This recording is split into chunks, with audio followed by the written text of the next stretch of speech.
السلام علیکم ناظرین، میں ہوں غلام عباس شاہ اور آج کی ویڈیو میں بات کروں گا اسرائیل کے نئے متوقع پرائم منسٹر جو کہ بننے کے لیے جا رہے ہیں اور اگلے ہفتے میں ہو سکتا ہے کہ نفتالی بینت جو ہے وہ اسرائیل کے نئے پرائم منسٹر ہوں۔ وہ کون ہیں، وہ ان کی کیا سوچ ہے، ان کی کیا نظریات ہیں، وہ کیسے سیاست میں آئے اور وہ آ کے کتنے مزید ان کی پالیسیز فلسطینیوں کے متعلق سخت ہو سکتی ہیں اور پاکستان کے بارے میں کیا سوچتے ہیں، یہ تمام تفصیلات میں آپ کے سامنے رکھوں گا۔ میں نے گزشتہ ویڈیو میں یہ بتا دیا تھا کہ کس طریقے سے نیتن یاہو کی حکومت 12 سالہ اقتدار کا خاتمہ ہونے کے لیے جا رہا ہے۔ اگر اس کی تھوڑی سی تفصیل بتاؤں تو اسرائیلی وزیر اعظم نیتن یاہو کے مخالفین نے گزشتہ رات کو اعلان کیا تھا کہ وہ دیگر جماعتوں سے مل کر نیا اتحاد بنانے کے معاہدے تک پہنچ گئے ہیں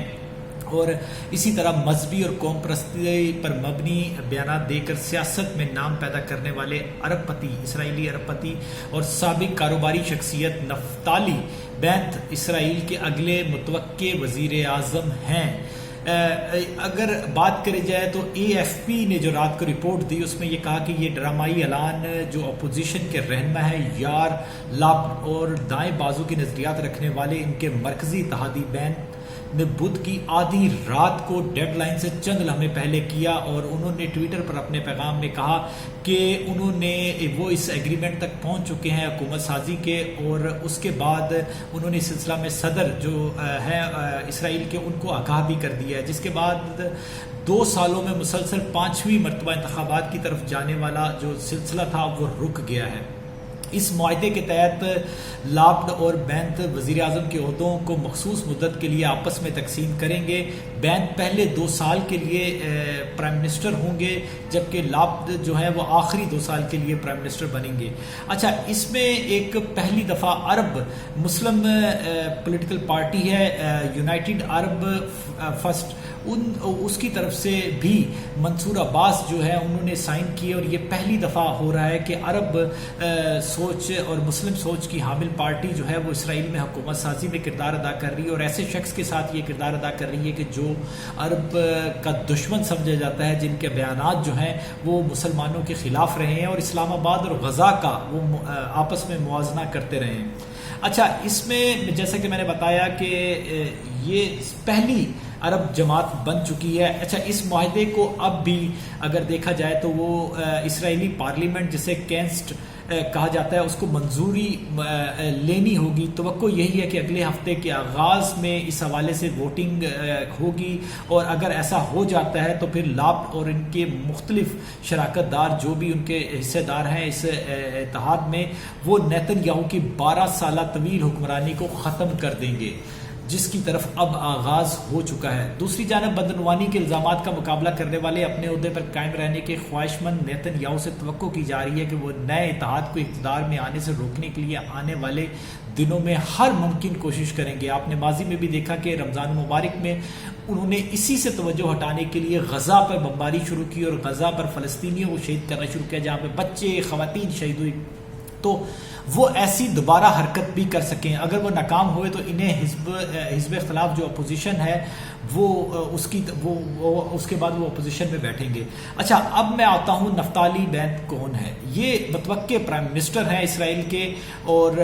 اپنے یہ نیتن یاہو سے بھی زیادہ سخت گیر موقف رکھتے ہیں ٹوورڈ فلسطین مسلمان عرب۔ ان کا خواب ہے کہ مقبوضہ مغربی کنارے کے بیشتر حصے کو بھی اسرائیل میں ضم کر لیا جائے، جبکہ وہ فلسطینی ریاست کے قیام کو اسرائیل کے لیے خودکشی سمجھتے ہیں۔ اچھا، اس کے ساتھ ساتھ اسرائیل کی مذہبی حق اور یہودی آبادکاری کے حامی بینت کا کہنا ہے کہ وہ ملک کو سیاسی بحران سے بچانے کے لیے اپنے سیاسی مخالفین کے ساتھ ہاتھ ملانے کو تیار ہیں، اور یہی وجہ ہے کہ انہوں نے اتحاد کیا ہے عرب ایک پارٹی کے ساتھ جن کے وہ نظریات کے بالکل برعکس کام کرتے ہیں۔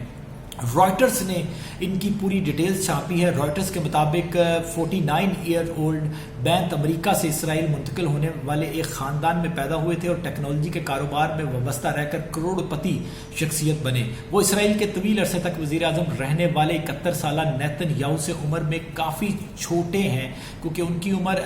نیتن یاہو کی عمر 71 سال ہے اور یہ 49 ایئرز کے ابھی تک ہیں۔